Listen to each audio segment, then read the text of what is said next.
এটা ভেটকোল পাতা। নামটা শুনতে খারাপ লাগলেও খেতে খুবই সুন্দর আর টেস্টি হয়।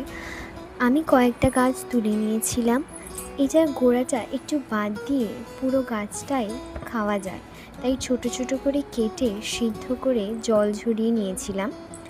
এর সাথে কয়েকটা পেঁয়াজ, রসুন আর আদা, কাঁচা লঙ্কা আর এটা একটা মিক্সি জারের মধ্যে দিয়ে ব্লেন্ড করে নেব।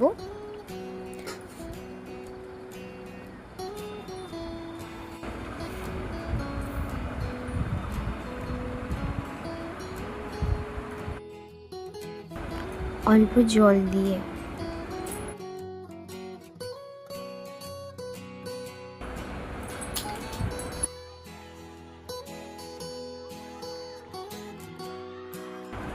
তারপরে একটা প্যানের মধ্যে তেল দিয়ে দেব। সেটা গরম হয়ে গেলে সেই মিক্সি থেকে ওটা ঢেলে দেব। তারপর শুকনো হওয়া পর্যন্ত নাড়ব। মাঝখানে আমি অল্প একটু নুনও দিয়েছিলাম স্বাদ অনুযায়ী।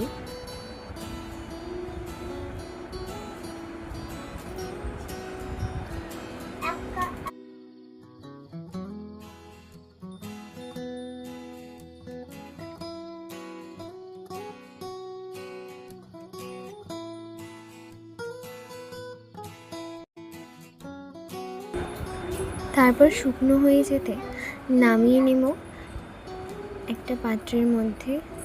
তারপরে রেডি হয়ে যাবে আমার ভেটকোলের ভর্তা। এটা খেতে খুবই সুন্দর হয়। আগেকার দিনের রান্না, এটা আমি ঠাম্মার থেকে শিখেছিলাম।